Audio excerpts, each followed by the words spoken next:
quick comment, and then I'll get on with this short, hopefully short video. This is a retake of When Should You Fight?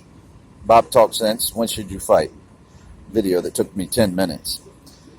The short comment is about, I think I spend most of my life chasing restrooms and then discerning what God wants.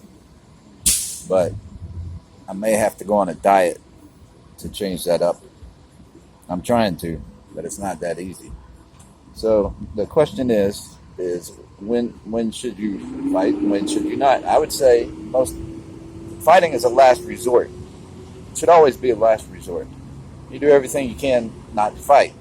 That's ethically proper. I'm not going to say that there's no time to fight. Somebody pulled a gun on me, or didn't pull it. I thought they were about to. They were threatening to pull a gun on me. I almost fought them before they could pull the gun. That's one of the closer times I've gotten to fight. But there's many reasons not to fight, and I'll just try to state it real quick.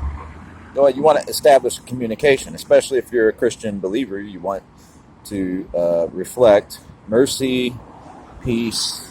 And it doesn't matter whether you're the type that can win a fight or lose a fight. You still want to do those things, and that should be your goal. So you want to establish communication. You don't want to go to jail. You don't want the result to be you punch somebody and it happens to hit him in a soft spot and kills him. You don't want to have to go back to the dentist with no tooth. You don't want to have to replace your $400 pair of glasses. It's better to talk it out. You want to swallow your pride. You should want to swallow your pride.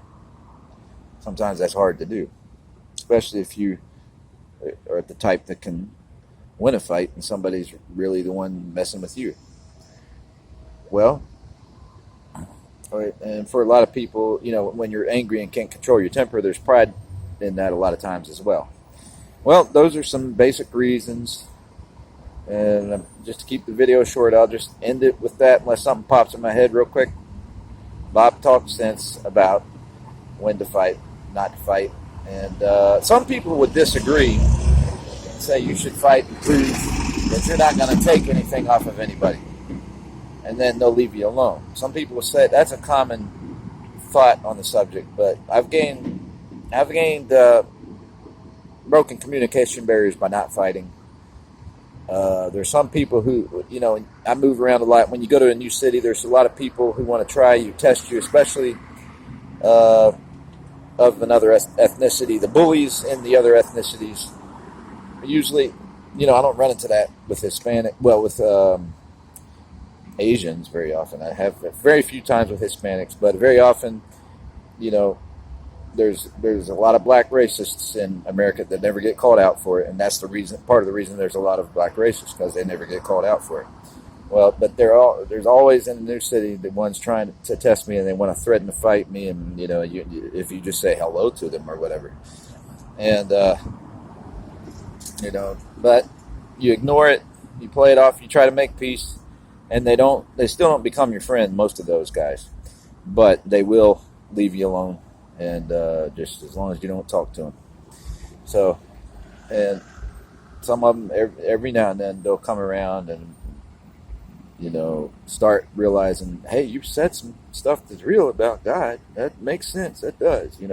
There's a few times, and that's the reason you want it. That's the main reason. Of course, you want to make peace and show that everybody's not racist and things like that, but the main reason is to be able to discuss and discern God and what God wants. So I'm just going to stop with that and make this shorter than 5 minutes.